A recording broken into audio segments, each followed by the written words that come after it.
Hey, salut, tire-toi une bûche. Pardon? Bah oui, prends-toi une chaise, rejoins-nous. On a des choses à te raconter. Tire-toi une bûche sur Banise. Rendez-vous en ville pour cette 3e saison. Saison 3, épisode 4. Hey, t'as-tu visité Calgary?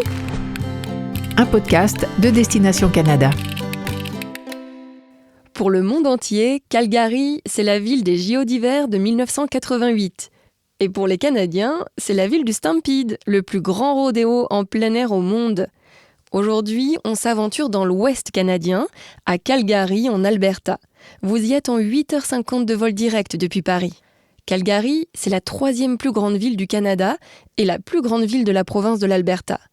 C'est une formidable porte d'entrée vers l'Ouest canadien pour découvrir des canyons arides, des forêts boréales, les rives de lacs aux eaux turquoises et les sommets enneigés vertigineux des montagnes rocheuses canadiennes. En beaucoup de points, Calgary me rappelle Montréal. Elle est dynamique, colorée, musicale. C'est une ville jeune et en pleine évolution. Elle n'arrête pas de se transformer d'année en année. J'ai presque du mal à me tenir à jour. Mais rassurez-vous, on est prête à vous faire découvrir cette ville étonnante et ensoleillée. Dans cet épisode, on vous partage nos incontournables, nos pépites les plus secrètes et les temps forts de cette ville. On aura avec nous Sophie. Elle est française et établie à Calgary depuis plus d'1 an. On retrouve aussi notre ami Sébastien en fin d'épisode pour parler des liens entre Calgary et les communautés autochtones. Comme d'habitude, vous trouvez tous les liens utiles dans la description du podcast.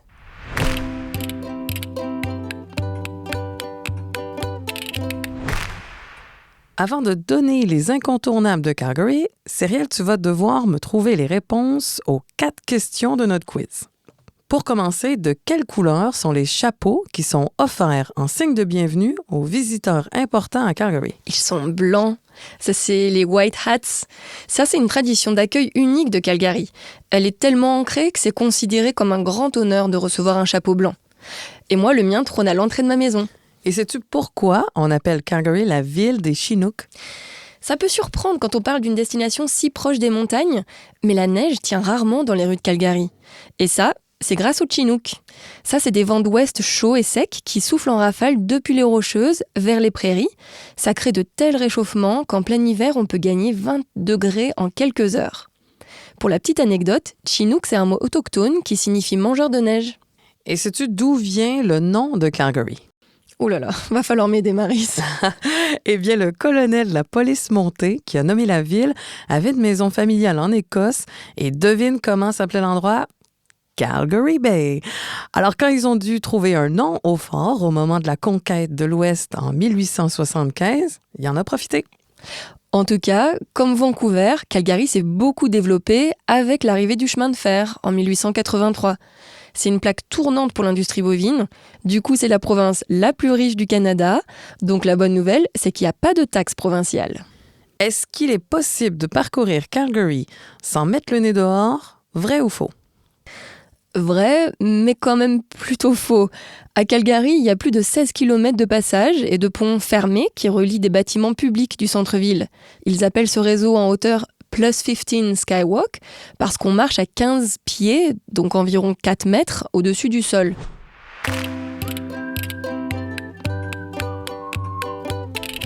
Dis Maryse, tu peux nous dire comment se rendre à Calgary ? Rien de plus simple. Les Français bénéficient toute l'année d'un vol direct quotidien depuis Paris avec la compagnie aérienne WestJet et relie Charles de Gaulle à l'aéroport de Calgary. Une fois sur place, c'est un excellent point de départ pour un séjour dans l'Ouest canadien. Mais avant de quitter la ville, place aux incontournables. Pour moi, ça commence par prendre un peu de hauteur. Cette ville cosmopolite est remplie de gratte-ciel en centre-ville et la tour de Calgary domine à 191 mètres d'altitude. Donc, je vous conseille d'y monter. Le panorama y est incroyable. On voit la ville, les plaines, puis tout à coup, les montagnes rocheuses qui se dressent. Ça vaut le détour si le ciel est dégagé. Côté quartier, à Calgary, le premier incontournable où tout le monde passe, c'est le centre historique autour de la rue commerçante de Stephen Avenue. On aperçoit l'hôtel de ville en face de la place centrale, Olympic Plaza. Il y a des musées fascinants comme le musée Glenbow sur la colonisation de l'Ouest canadien et la vie des peuples autochtones. Et c'est vrai que c'est un centre d'affaires, mais on trouve dans ce quartier la plus forte concentration de bâtiments historiques de la ville. De là, tu peux aussi facilement te rendre au poumon vert de Calgary, le parc Prince's Island. On y flâne entouré d'oies sauvages qui viennent y faire leur nid. On peut y faire une pause au River Café et se balader à pied ou à vélo sur un sentier interprétatif le long de la rivière Beau. Pour les plus téméraires, on peut même descendre la rivière en rafting. Ensuite, on fait une virée à Inglewood. C'est aussi un quartier de briques, mais il se distingue par son côté artistique. On trouve des galeries d'art, des boutiques de créateurs et des microbrasseries.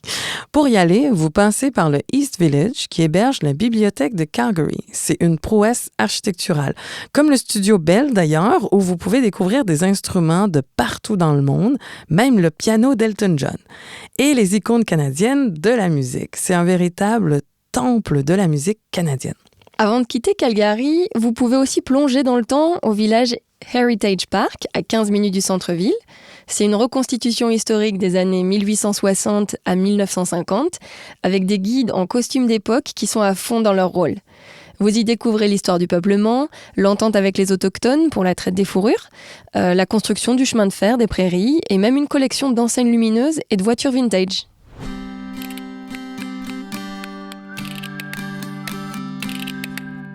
Pour vivre la ville au plus près des habitants, qui mieux que des Français installés depuis plus d'1 an pour nous en parler?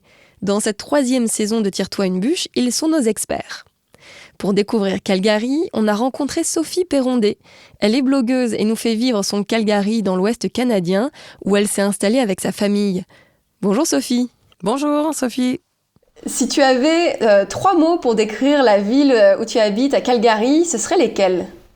Alors, si j'avais 3 mots, je dirais que c'est une ville naturelle, que c'est une ville qui est calme aussi et ensoleillée. Et si la ville avait un son, ce serait lequel? Eh bien, on va dire que si la ville avait un son, je dirais que ce serait le murmure de la Bow River. C'est la rivière qui traverse la ville. Et pour toi, la ville a quelle odeur? L'odeur, je dirais l'air frais des Rocheuses. Parce qu'on est situé vraiment très très proche des Rocheuses, des montagnes. Et donc ouais, ce serait plutôt ça. C'est assez poétique ce que je dis. Et quand vous êtes arrivé à Calgary, quelles sont les choses qui vous ont les plus étonné?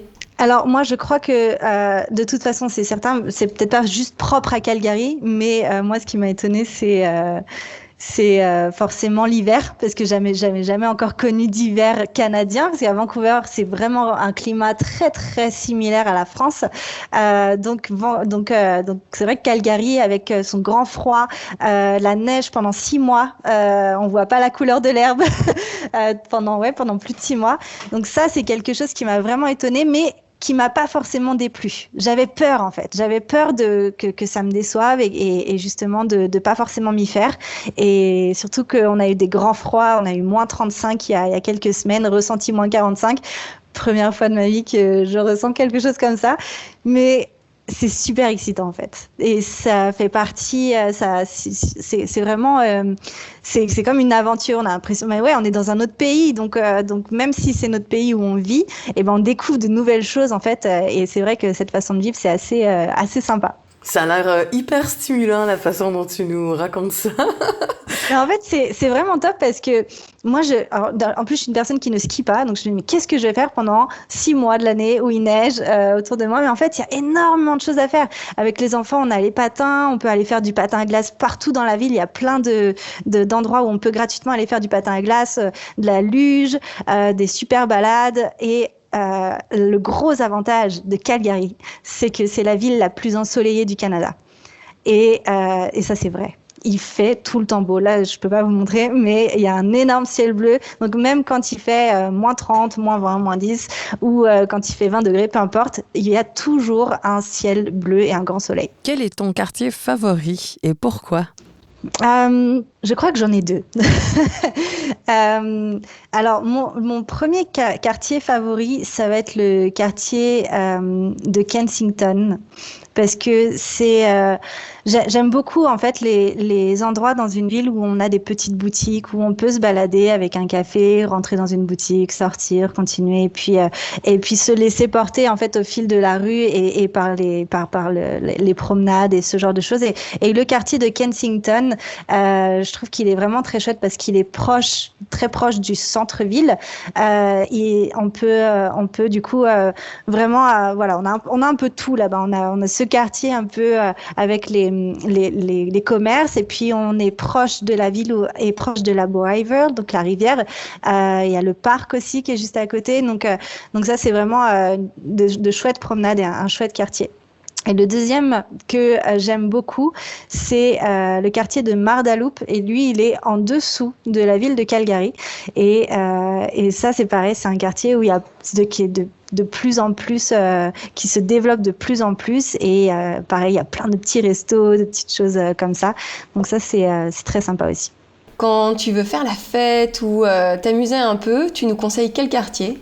Et là, on va sur la 17e. Et en fait, sur la 17e, c'est incroyable. Honnêtement, vraiment, je vais vous dire, quand je suis arrivée à Calgary, j'ai eu un peu peur au début. Parce que je me suis dit, ça a l'air d'être... Et comme j'ai dit, c'est calme. C'est que ça fait partie d'un des 3 mots que j'ai utilisés pour cette ville. C'est une ville, pour moi, calme. Et donc, je me suis dit, est-ce que ça va pas être un peu trop calme ? Où est-ce que je vais faire la fête ? Où est-ce que je vais sortir ? Et en fait, sur la 17e, qu'il neige ou qu'il fasse 30 degrés, il y a toujours des choses à faire. Il y a plein de bars, il y a il y a des boîtes, il y a des restaurants, les jeunes sont là-bas, ils se retrouvent et c'est un petit peu le quartier incontournable où quand on s'envoie un message avec des copines, on se dit qu'est-ce qu'on fait ce week-end ? Ben, on va sur la 17e, on va aller dans ce resto-là ou ceci ou cela. Mais ouais, je dirais la 17e. Ok, donc vers le carrefour de la 5th Street. C'est ça à peu près, ouais. 4e, voilà, 4e, 5e, 7e, tout ça, là, c'est vraiment un quartier, c'est là le quartier où il va y avoir vraiment de super restaurants. Et est-ce qu'il y a un festival ou un événement auquel tu nous conseilles d'assister à Calgary ? Il faut aller au Stampede. C'est le Stampede de Calgary. Je ne sais pas si tu connais un petit peu. C'est l'incontournable. J'ai eu la chance d'y participer et Maryse, elle a été en coulisses, la Vénarde. Ouais, c'était extraordinaire. Bon, alors du coup, c'est vous qui allez en parler un peu aussi, non? Non, c'est génial. Donc, j'ai fait mon premier Stampede l'été dernier. Pareil, je connaissais pas en fait tout ça. C'est ça qui est génial quand on arrive dans une ville, vraiment de découvrir la culture, découvrir les événements annuels qui sont là, tout ça. Et en fait, le Stampede, c'est complètement nouveau. C'est le festival. Enfin, c'est nouveau pour moi. Pas du tout nouveau, mais nouveau pour moi. C'est le festival des cow-boys en quelque sorte. Et ce qui était génial, c'est que du coup, avec les enfants et mon mari, on était allés acheter nos chapeaux, nos bottes. On s'est vraiment pris au jeu. Et ce qui est super, c'est que c'est vraiment un mood en fait. Pendant plusieurs semaines, les gens dans la rue vont se balader avec leur chapeau de cow-boy. Mais même pour aller au supermarché ou pour aller à la banque, peu importe. Hein. Et leurs bottes et tout, c'est vraiment un feeling en fait. La ville se transforme en une ville de cow-boys pendant quelques semaines. C'est génial. Et sinon, à Calgary aussi, pendant Noël, il va y avoir pas mal de choses aussi de décoration de Noël. Il va y avoir le zoo qui fait le Zoo Light, en fait, qui fait vraiment un événement spécial vraiment pour Noël. Et quand vous allez au zoo, vous allez avoir vraiment tout le zoo qui est complètement illuminé avec des lumières pour Noël, tout ça. Et donc, c'est vrai que ça apporte un côté un peu magique, surtout pour cette période de l'année, en fait. Et c'est très, très sympa. Et dis-moi, est-ce que tu aurais une suggestion à faire pour quelqu'un qui va à Calgary? Quel souvenir on devrait rapporter? Ah, quelqu'un qui vient à Calgary, un chapeau de cow-boy, c'est sûr en fait. Non, je plaisante, mais ouais, quelqu'un qui vient à Calgary, j'en ai un autre, le maillot aussi de hockey de l'équipe de Calgary des Flames. Donc ça, c'est vraiment l'équipe des Flames. Enfin, le hockey à Calgary, c'est quelque chose de sérieux. Merci beaucoup, Sophie. Merci. Bonne journée. Bonne journée. Au revoir.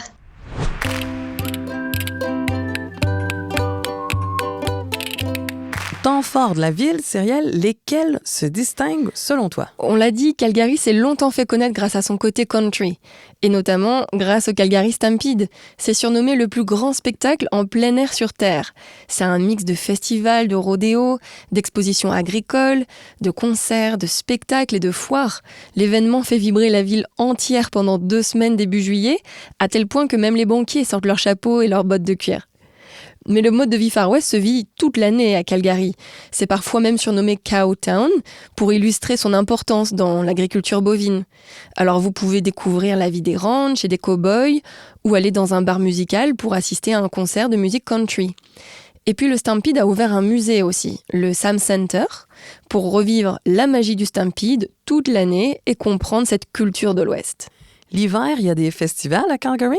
L'hiver, c'est au festival Chinook Blast qu'il faut faire un tour. Ça, c'est un festival artistique, touristique et sportif qui propose tout un calendrier de concerts, de jeux de lumière et d'installations artistiques en plein mois de février. Et côté sport, tu nous conseilles quoi? Il y a de super équipes à Calgary. Les Flames, par exemple, en hockey sur glace, jouent d'octobre à juin. Les Stampeders aussi, en football, jouent de juin à novembre. Et les Roughnecks, en lacrosse, de décembre à juin. On peut aussi profiter des installations des Jeux olympiques d'hiver de 1988. Elles sont juste en dehors de la ville, côté rocheuse. Ça s'appelle Winsport Canada Olympic Park.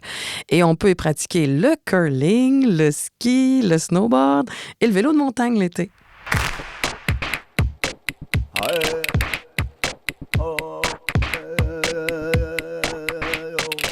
Pour clore cet épisode, quels sont les liens entre Calgary et les communautés autochtones du Canada? Nous en parlons avec notre ami Sébastien Desnoyers-Picard, vice-président de l'Association touristique autochtone du Canada. Salut Seb, comment ça va? Quoi, Cyrielle, ça va super bien, toi?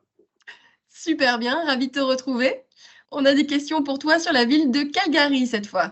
Yeah, super, quelle belle destination, Calgary. Alors, est-ce qu'il y a des lieux autochtones qu'il faudrait partager avec nos auditeurs sur cette ville de Calgary? Il y a plusieurs choses à Calgary, comme dans toutes les belles villes qu'on a à travers, évidemment, le Canada.